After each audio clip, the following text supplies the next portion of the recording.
Have everybody's attention. I'd like to call the meeting to order. The first order of business would be introductions. I did. Okay, agenda additions and approval. Mr. Chairman, I'd like to have, I think a 7.20 appointment of a chief executive officer. I'd like to have that first order of business after we have some minute approval, please.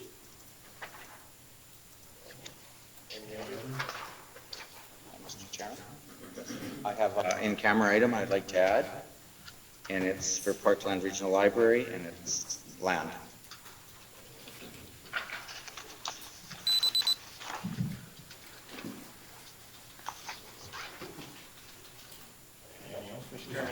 And just the in-camera, if we could move it to,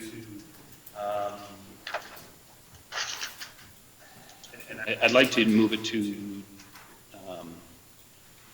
above the reports, just because I have something that I have to attend to this afternoon, and I'd like to be here for that.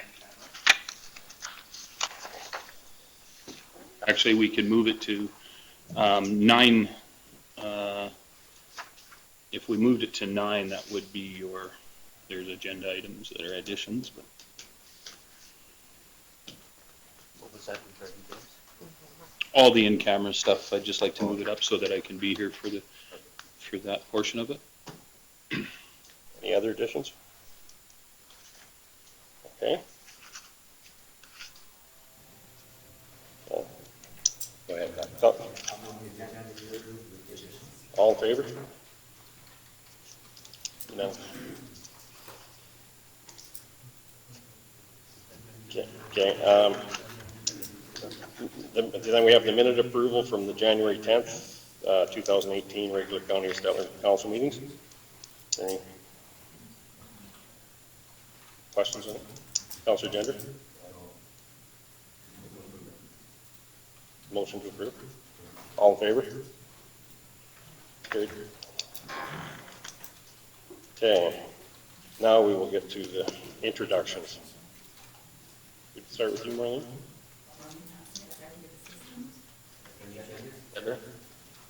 Readiness, Erskine Buffalo Lake. James Nyberg, Councillor for Erskine South Warden. Yvette Cassidy, Assistant Mayor. Gary Clark, Reeve and Gadsby, Councillor. Dave Grover, Big Valley's Councillor. Wayne Nixon, Denelda Red Willow. Les Stuhlberg, Bymore NDI. Communications. Andrew Brishik, Technology.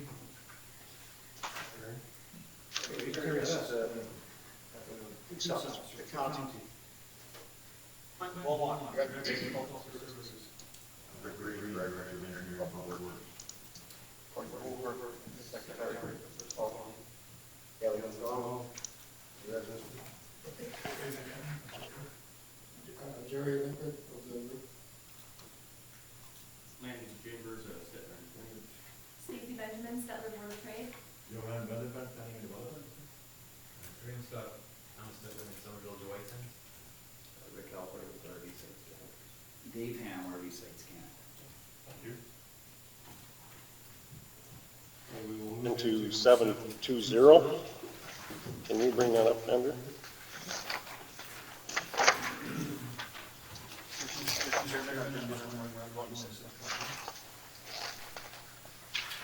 Uh, 6.1. Because we put 7.1 at the beginning. Okay. Yep. Just asked to bring it up at the front. 720.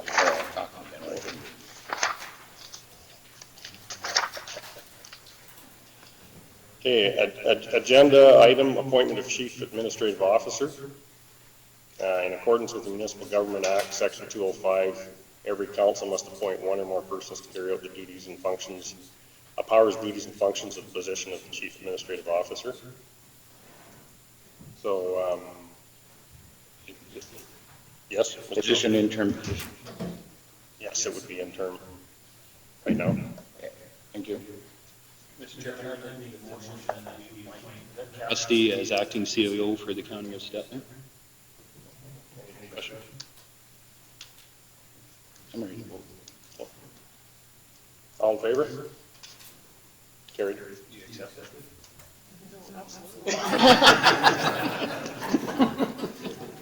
Had me going for a minute there. Mr. Chairman, on this, if you're doing an acting chief and planning to hire, we were hoping to see if you guys were interested in making a committee and establishing a date for that committee to meet for a hiring committee. I think we'll talk about that in an in-camera thing where we're going to go with this. And then we'll inform the staff. Andrew, thank you.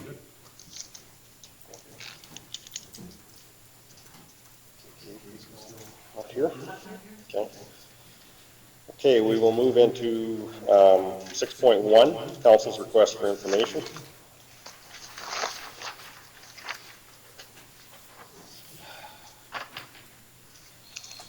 Uh, 6.1 was councilors, board members' use of county vehicles. James brought the question up. Mr. Chairman, it came to my attention that a couple of councillors had used a county vehicle to go up to Grand Prairie for Ag Service Board. This has never been the policy. We do not have a policy for it, and I've always said that good policy makes good governance. I have a number of issues with councillors. The fact that we are not an employee of the county. I don't think that we need to go out and buy 7 new vehicles for the councillors. That makes no economic sense to me. What we've had in the past is that you get reimbursed for use of your personal vehicle. And if we want to change that policy as a collective, I am okay with that. I would not be in favor of it. But that said, before we start doing these things, we need to have a policy in place and move forward. Staff gets put between a rock and a hard place if somebody comes in and says, I want to just use a vehicle. I don't think that's right or appropriate to do to staff. So my question was that if we're going to put this forward, I have 6 questions there. You can read it, it's pretty simple. Do we have a policy? Do we have a board member policy? What are the safety courses we can take? I could be a counselor and have the worst driving record in the world and pay $10,000 and have a blow box, but I still be a counselor. But I could not be an employee of the county of Stettler. This is a dangerous, dangerous road that we're going down, and I'm not in favor of it. I wanted to bring it to everybody's attention so that we talk about it. And I think it definitely needs to have that conversation. As you can see, how does it affect our income tax? What are the rules about taking the vehicle to the liquor store or to the grocery store or taking it home? I don't want a county vehicle parked in my vehicle with me having the keys at my house. How does it affect the county's insurance? You don't even have to have a driver's license to become a county councillor, but I'm pretty sure if you're going to work for the county in one of our positions that you drive a vehicle, you're going to have a driver's license. And we need to supply a driver's abstract in how we book these vehicles. So the discussion needs to be had. My personal experience in my own business, I hired an individual. I didn't get a driver's abstract. He'd been driving my tow truck for a number of years. Found out that he hasn't had a license for 8 of those years. So lessons learned. I'm bringing my experience to the table. So.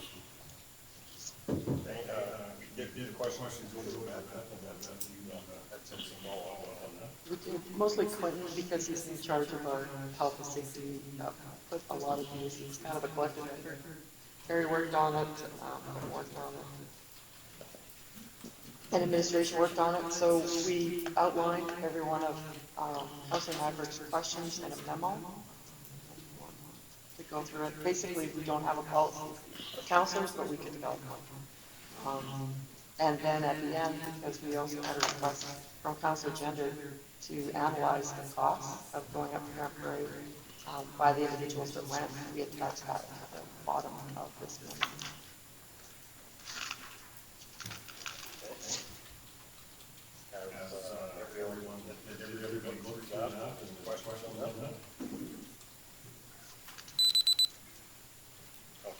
The use of personal vehicle, what was that one? That would have been Councilor Nixon. He went up in his personal vehicle and only charged us for the fuel. Mr. Chairman, as that was my offer to Quentin, just to try and keep the expenses down in the Ag Service Board end of it, and we wanted our vehicle up there. I had to go up a day early for a meeting, so that was my decision. So, and that's exactly the fuel costs.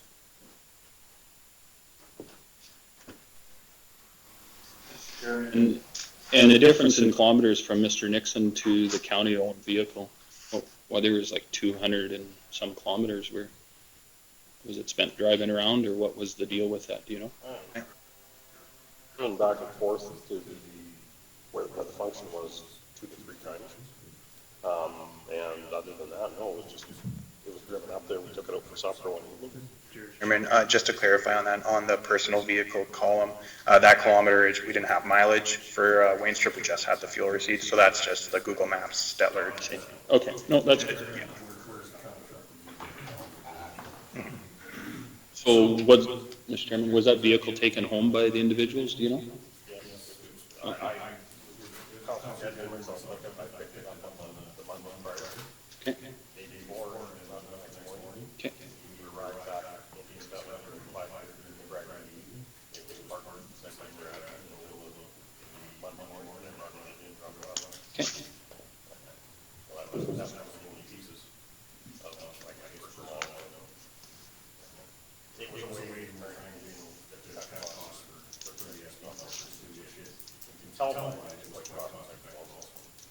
And I would disagree with you on that, Mr. Chairman, because we don't have the replacement costs figured out. We don't have cost of cleaning that vehicle. We don't have cost of, I mean, if you brought it back completely washed and the capital replacement, if we're going to do this, then we're going to have to buy 7 vehicles, because at any given time, these councillors could be going in 7 different directions.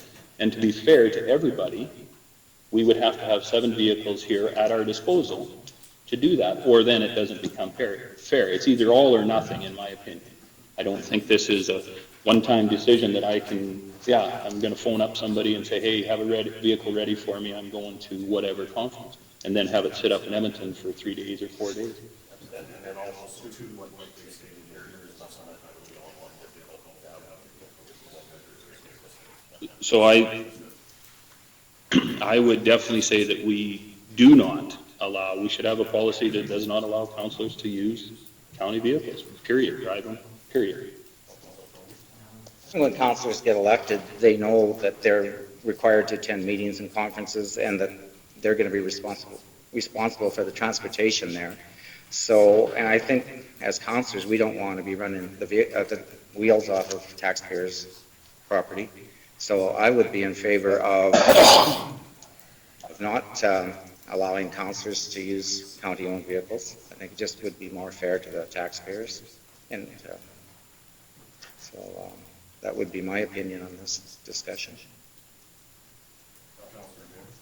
Our obligation in order to try and spend the county's money as wisely as possible. Larry and I had looked into it. There's going to be 2 of us in order to take 1 vehicle up there. We had arranged prior to with administration lots of time in order to be in there. We're trying to look at saving cost savings to Quentin, to the ASB. So like I am very much in favor of this, that we do continue. We're going to be looking at 7 different vehicles. We're going to be spending a lot more than if we just take 1 or 2 vehicles that are already supplied and bought and paid for by the county. I mean, I don't understand that, because we can't use the vehicles that are already bought and paid for by the county. I mean, I'm completely confused by that. If we're going to go down this route, we're going to have to buy 7 vehicles so that we have access to those vehicles all the time. That's the only fair thing to do. Even if we bought 5 or whatever it is, but there is many times when we have people going in every direction. So you want to capitalize 7 new vehicles? I don't know, $30,000, $40,000 that we're wanting to pay that for? Is that the route you're going? And if so, let's make the motion and let's discuss it. It is one that we do not need 7 different vehicles. We can pair up, and if it comes down to the point, we find out from administration which vehicles are available at the time, and we use judgment on them. When the time comes and they do not have anything available, we utilize our own. It's more cost effective. Mr. Chairman, and this, From the administration's point of view, it states here, above analysis does not support the use of county vehicles, at least for long-haul drives and conferences where the sunk administrative costs of logics do not outweigh the cost savings. It's not just the end result of the use of the vehicles, it's all the other things that go into it. I mean, if I take my vehicle and it gets dirty up in Edmonton, I wash and I don't charge the county time for that, but if the county vehicle has to be washed, it gets washed in the shop time.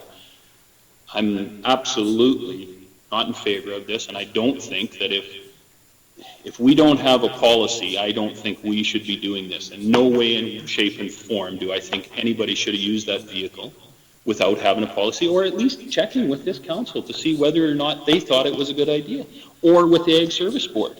To me, that's a flagrant power. Mr. Chairman, I'll just say for the record that I would not use a county vehicle.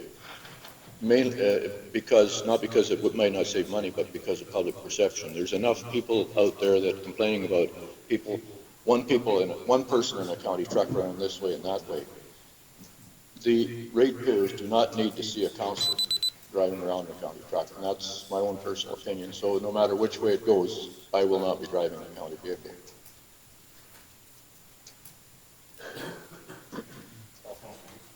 I looked at this as people just trying to save money on this one big long trip. And I guess the flavor around here is people don't like the idea, but I just looked at the Ag Service Board and they're just trying to look at ways of saving money. And this was one way that came up.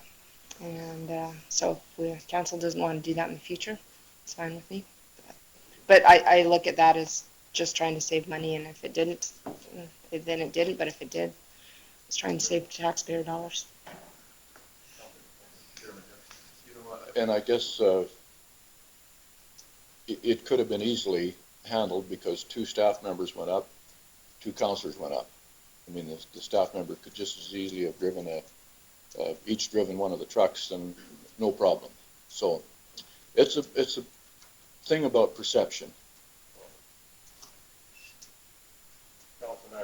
I make the motion that we have our policy committee build a policy that does not allow councillors the use or allow them to drive a county vehicle under any circumstances.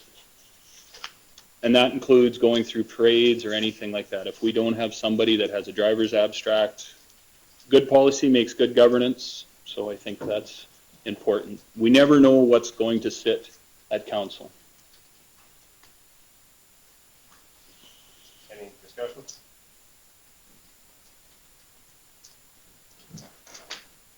All in favor?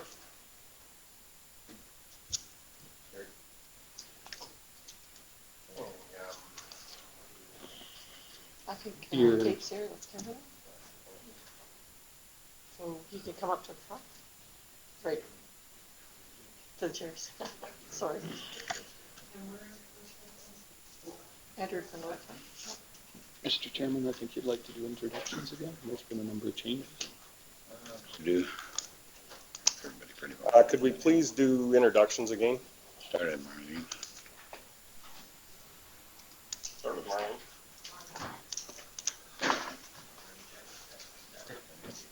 Shree Neats, Erskine, Buffalo Lake.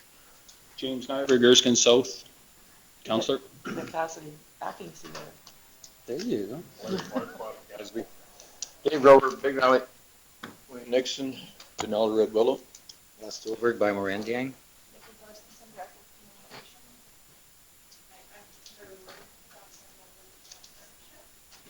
And I'm Jim Wood, Mayor of Red Deer County and Cape Treasurer, and Kimberly on her presentations. So thank you for having us.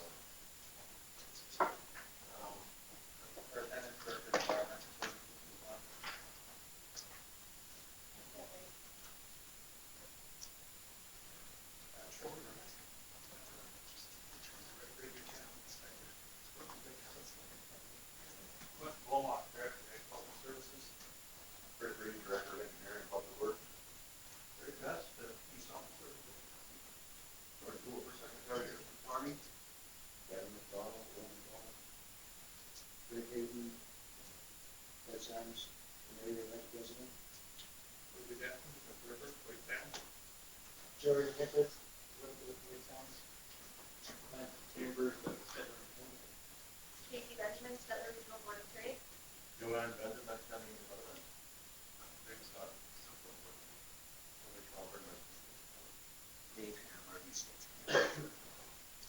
Awesome, thank you very much. So.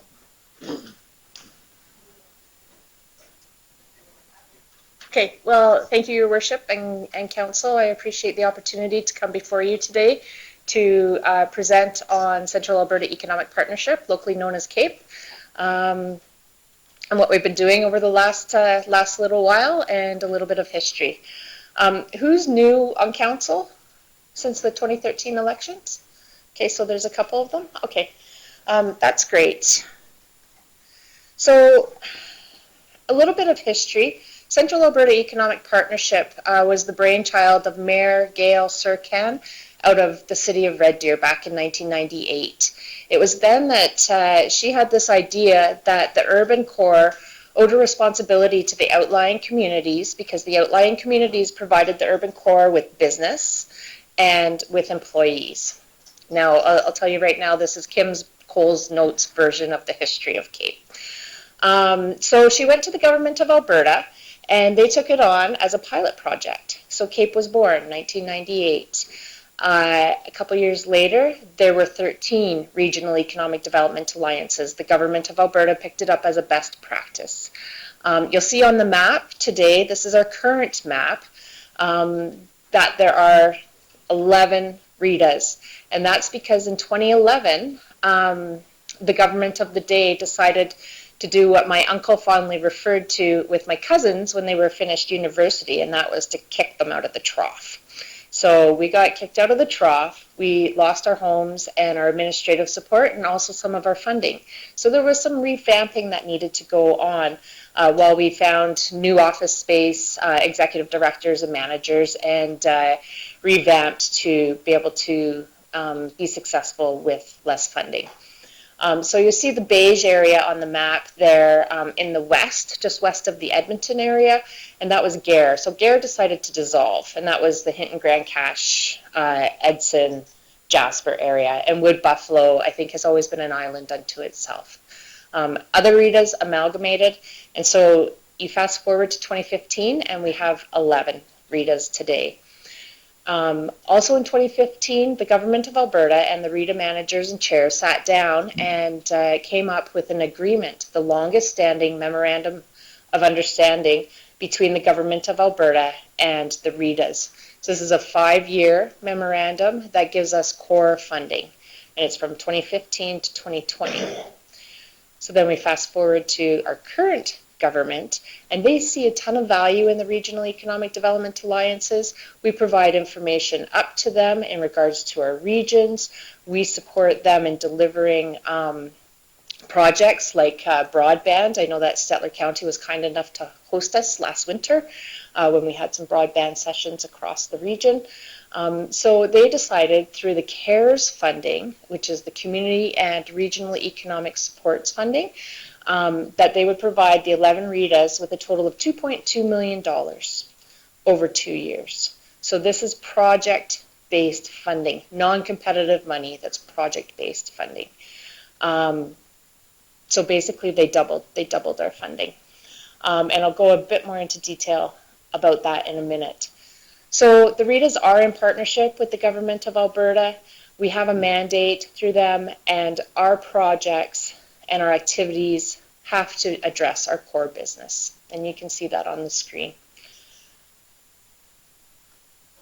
So I came on board in mid to late 2015, it was August, and I identified that the board needed to relook at their strategic plan, determine whether it was still valid or if they needed to go in a different direction.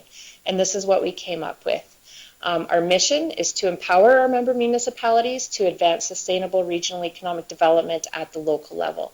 So what does that mean? How do we deliver on that? One misnomer that's out there is that CAPE is actually a transactional organization, and we're not. We're a strategic organization. That being said, we do have a transactional program available to our members. to help them build capacity and advance economic development in their area. So how do we act strategically? We provide tools, resources, training, and connectivity for our member municipalities so that they can build capacity and advance their own economic development with the use of those tools. So when I talk about connectivity, for example, a couple of weeks ago, we were up meeting with Minister Billis. The other day, I believe Councillor Grover was there as well. We spoke with Minister Phillips and met with Minister Mason. So we have access to those ministers for your voice to be heard. Also, if you do not have a governing MLA, who else is your voice for the upper levels of government? So we provide those connections and that advocacy work. So I'm really happy to state that CAPE consistently realizes over 80% membership participation. As in any membership organization, they ebb and flow, you know, whether that's priorities or personalities, it doesn't really matter. They do ebb and flow, but I think 80% membership consistently is a pretty good number to continue to move forward and aspire to.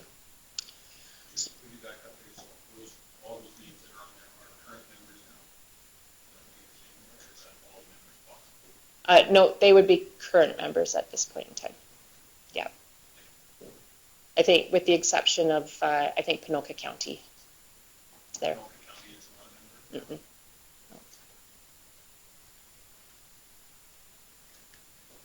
So advantages of membership. I'm not going to bore you with reading each bullet point, but what I can tell you is as a member of CAPE, you have an opportunity to shape the region. You can participate on the board, in our working groups, in our engagement sessions. You also have a louder voice with upper levels of government, as I already mentioned, and the funding leverage is pretty substantial. If you look at our membership on the whole, we're receiving approximately $200,000 from the government of Alberta, and roughly our membership levy equals about $100,000. So right there in big picture thinking, you're realizing a 2-to-1 leverage. I saw that you gentlemen were reading that, so I'll just give you a second, and I can forward the PowerPoint to you, Yvette, if council would like to see it afterwards as well. Okay. So how do we engage our membership? There's a number of ways. We just sent out a survey after our fall general meeting to have identified what projects the membership would like to see us work on, and what's working and what isn't, how our customer service is rated, and whether or not they refer people and organizations and municipalities to CAPE, and whether they would or not. We also engage our membership at 2 different levels. We engage them at the elected officials level, and we engage them at the economic development lead level, as well as the chambers and associate members and business reps. There's opportunity to sit on the board of directors, as I have our treasurer here today. And we do presentations not only to councils, but at numerous events like the EDA that's upcoming. That's Economic Developers Association.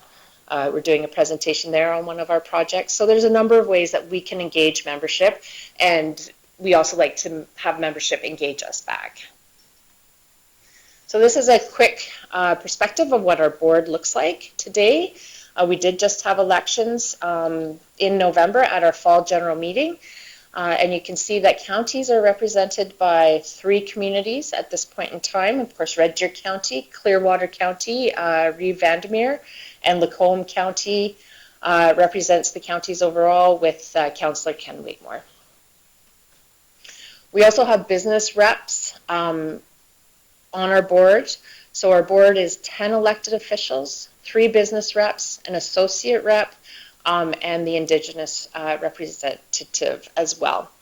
So the business reps are a really important key piece here. Currently in our Articles of Association, you can appoint a business rep from the business community to attend our events and participate in our working groups and engage us. This is our preferred model, and we like it because it gives us a more holistic perspective on on your community as well as on the region as a whole. Municipally elected officials and administration bring a great perspective, but it's consistently different from the business reps. So we do encourage you, although you can appoint somebody from council or from staff, we do encourage you to appoint a business rep from the community. So a little while ago, I was talking about the money, and I was really happy to find a monkey playing with lots of money. I didn't think that that picture would exist, but it did. So I mentioned the 2-to-1 leverage, big picture thinking. We also have a revenue stream through grants where that's relevant. Stettler County, you contribute about $2,400 with your current population as of 2016 census. So I'm not very good at math, but when you look at $300,000, and I'll even go, $3,000, that's huge leverage for projects that you otherwise would not be able to do on your own.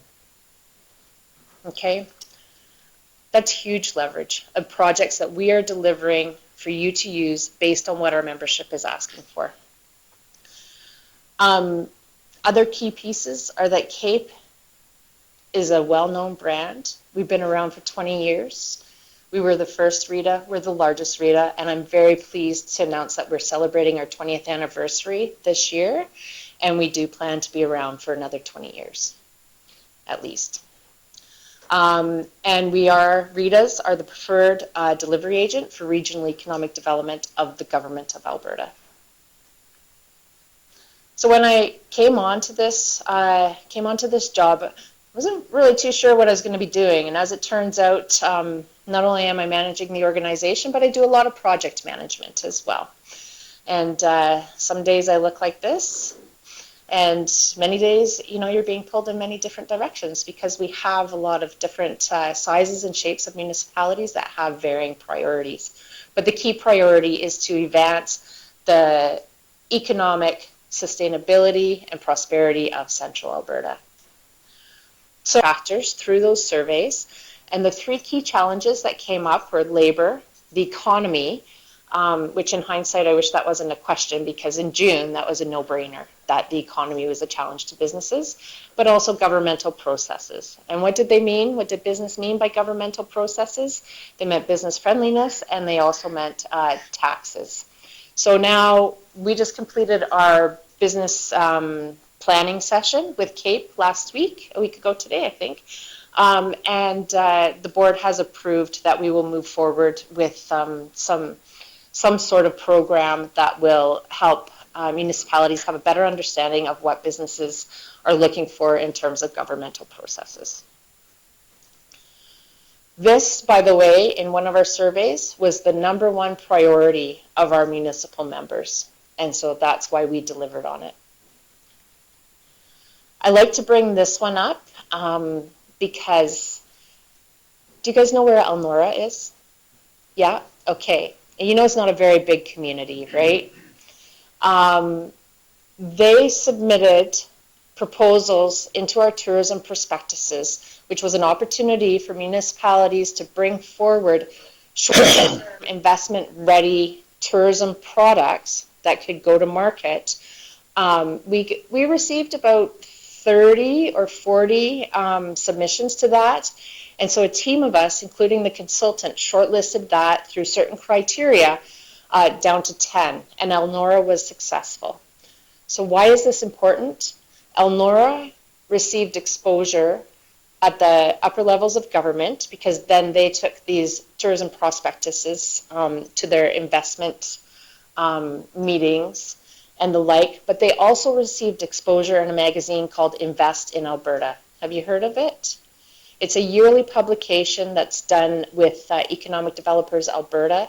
It has about a 20,000 readership in hard copy, and also it's online. So Elnora realized an entire article, a 2-pager, on one of their tourism prospectuses submissions. Now when you talk about value for your dollar, where else is Elnora or another little community going to get that kind of exposure for their products and their community? So yearly we provide community overviews. Last year we used a new design graphic guy, and we've updated them and revamped them and made them quite contemporary. We're using different data, and they come out yearly for every member municipality, and we also provide a regional one. So this is a great tool when businesses are looking for more information, perhaps on expanding, or when new investment is coming in, because it provides you with all the information listed on the screen there and also more. So you'll be receiving your electronic copy here shortly to take a look and proof it and ensure that everything is accurate in it, and then it'll come back in-house to us, and we will have them printed off. We print off 15 for each municipality, and you get an electronic copy that you can adjust accordingly as your stats change. So as a member, you also have access to foreign direct investment. Access Prosperity was created in 2011 through a Rural Alberta Development Fund initiative. They received $1.7 million to help take investment attraction and foreign direct investment off the desks of EDOs or those people who are doing economic development, whether that's the CAO or the councillors themselves. And their main purpose is to go out and attract investment. So I know that the investment attraction officer, Pam Stettler, recently just returned from Asia, and she was over there, promoting Central Alberta businesses. Some of them came on the mission with her. Everyone has the opportunity to participate in the mission. And then also through the CARES competitive stream, they were successful in receiving funding to develop an international business development program. And what this program allows is for businesses to have a specific program developed for them to help them achieve export readiness in expanding their market. So they are trained in partnership with Community Futures, so it's a certified program to move their markets, to broaden their markets. And I'm sure Pam would be more than happy to come and speak to you if you would like to have her here, or maybe to the Stettler Board of Trade as well. So one of our key projects that's just coming out now, we've just wrapped it up, is the Investment Attraction Matrix.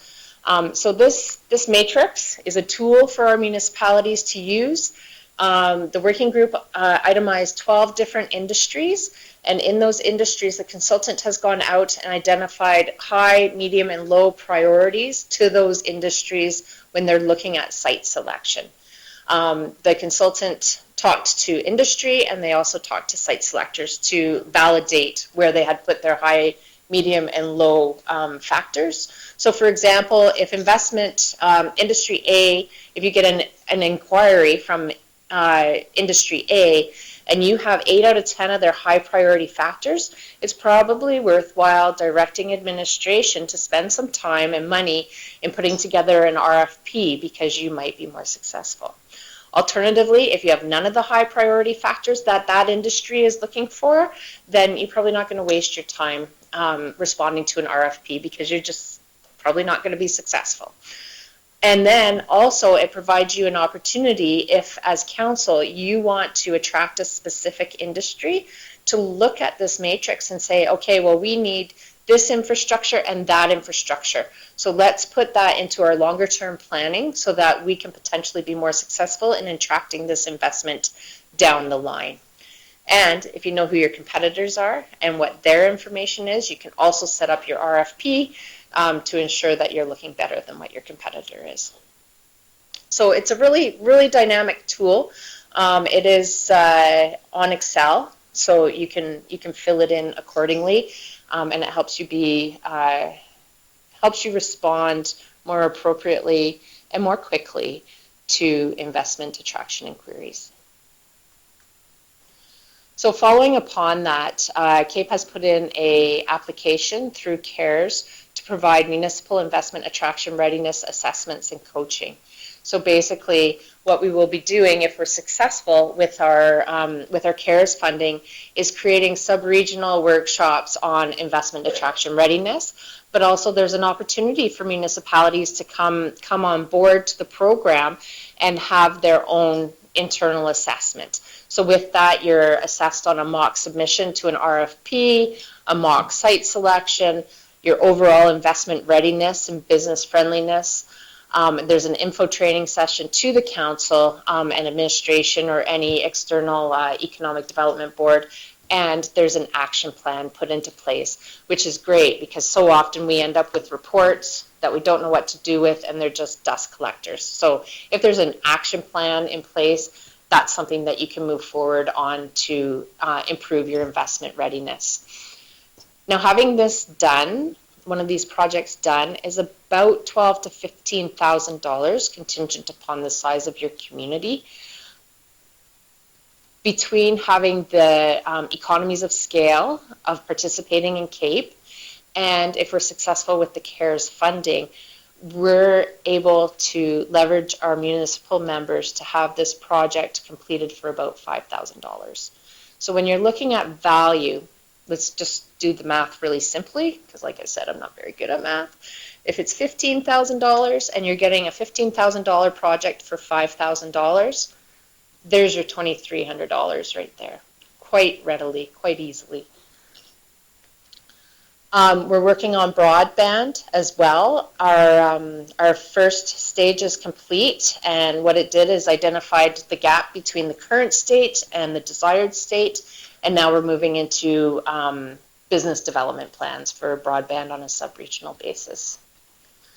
We're providing our region with a platform called Local Intel, and it complements a number of our municipalities that already have this at the local level. I know Red Deer County has it, Sylvan Lake, Lacombe, and basically what it does is it provides information on the region. So in our sake, it provides information across the region, and it also provides links into the individual municipalities into their sites. So it provides workforce, labor demographics, population, zoning, a number of different things in a very easy to read framework. And it also gives us an opportunity to identify and showcase our comparative and competitive advantages across the province. Now, I mentioned before that we do have a transactional program, and that's our roving economic development officer. This program isn't meant to compete with consultants or in-house EDOs, but as you know, in-house EDOs can be pretty costly by the time you build in benefits and holidays and sick time, etc. This is a fee-for-service program. It's $55 an hour, and it helps you advance your economic development priorities, whether that's strategic planning, investment attraction, marketing, business retention and expansion if you want to do that locally. It's available for every member at that fee, and it saves you money and it advances your economic development capacity and priorities. And if I'm to impart two messages to you today, it is to keep collaborating. I liken the region to a shopping mall, and I came up with this analogy when I was up in Hinton and working on tourism, where Jasper National Park is the anchor tenant. Like, who doesn't want to go to Jasper National Park, right? It's beautiful, it's serene, it's internationally renowned, but all the other communities around it. So Hinton is like the outdoor adventure store. Grand Cache is the, I don't know, the uniform store. They have a penitentiary up there, so they need lots of uniforms. Edson is the industrial store, like the work warehouse store. So you can see it, how it works as a shopping center. So when I think about that in Red Deer area and central Alberta, the city of Red Deer is our anchor tenant, clearly. I've been in trouble for referring to them as Walmart, so I'll refer to them as the Hudson's Bay. And then there's all the other stores around, right? So Red Deer County, Sylvan Lake is the boating store, etc. You get the picture, right? You're smart folks, you get the picture. And then the other analogy I'd like to leave you with, I have a 10-year-old boy, and I have to explain participation, two-way participation to him. He often comes and clicks through my presentations for me. And so I thought, how can I do this? And it's really quite simple. When he loves bubble gum, right? Like you guys have grandkids and kids, and they love the bubble gum machines at the shopping stores, at the grocery stores. So when he puts his toonie in, nothing comes out. Well, why doesn't it come out? Because he hasn't turned the handle. He has to participate, right? So once he turns the handle and participated, then he gets the reward. It's the same as, I don't know who here has bought a gym membership and never gone. You know, you need to participate to get something in return, your return on investment. So I would leave you with those two messages. And I would now, Jim, do you have anything to say before I open the floor to questions? I'll respond. Okay, thanks. Are there any questions? Total, 300,000, total cost of administration and buildings for the Cape is how much? I think we're at about 150,000. That's well wages in. 50 grand left if everybody competes. Okay. Thank you. We have 150 grand left at 300,000. Oh, I see. Oh yeah, the 100,000 or 100,000 per membership. You already have it? Okay. And that's a conservative. For operation. Okay. So operations all in are about at 150. And that includes project management.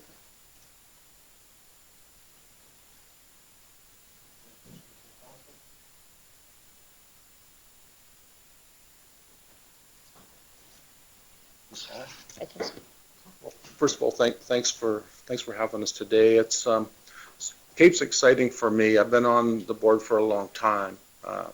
I take a look at where our problems is going. We talk about diversification, but probably one of the most important things we look at is the economy of our own municipalities.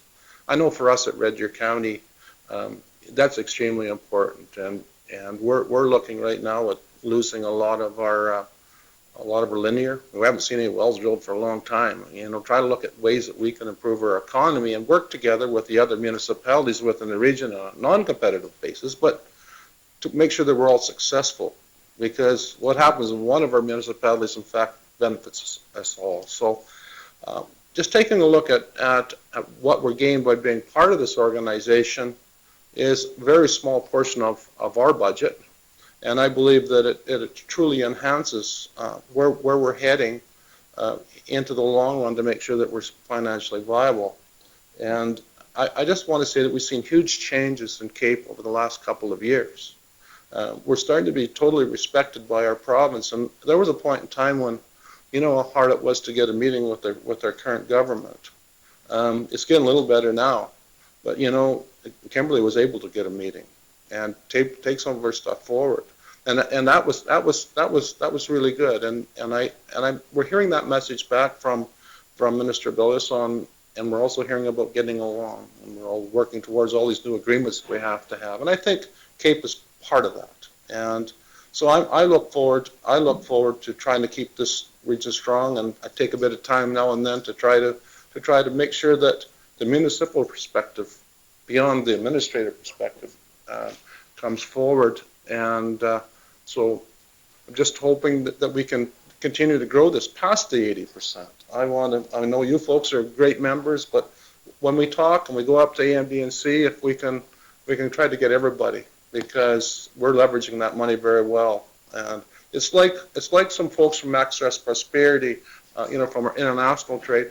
I've hosted quite a few of them, and they'll ask someone to come, and of course I'm Red Deer's close, but they're kind of always shocked when I say, well, it doesn't matter where you pick in this community, it'll benefit us all. And I've always hoped that you would pick mine, but you know what, that's the way it is. And the international part of it is huge. I went on my own dime 2 times to Asia to try to bring new investment here. You know what, we have a lot of opportunity for our agriculture products. We just need to get it to the other people on the other side of the world. And we have people through Access Prosperity that are working on that every day. So that's another advantage. And I know we didn't quite touch on the magnitude, but we do need to see some more canola crushers and beef plants and stuff in this region. And these are the kind of things that organizations like this can help you with trying to get you to the right people too. So that's all I have to say unless there's a question.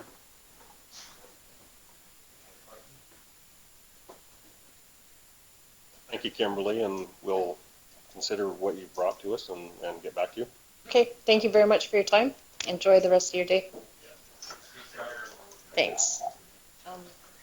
Okay, awesome. Thank you so much. I'll just get my stick from you too.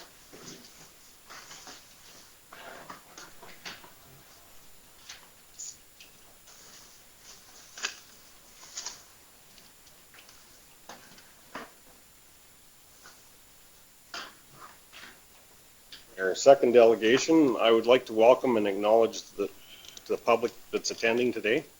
And within our gallery, it's fairly tight, so today we will hear from the developer Dave Ham from RV Sites Canada, who is presenting to council his proposal for development in our county. Following the presentation, we will give bylaws 1588-18, area structure plan, and 1589-18, rezoning first reading. And just to clarify the process for everyone, first reading does not represent approval or disapproval of any project. It's a formality which enables us to open up an item for discussion. As you know, upon realization of the scope of this project, the County of Stettler opened up this item for discussion before first reading. We advertised the proposed development because we felt an obligation to notify the public earlier, realizing the nature of the proposed development, the scope of the development, which would garner interest from many parties, along with the geography of this proposed development affecting many summer or seasonal residents who may not be living in this area. After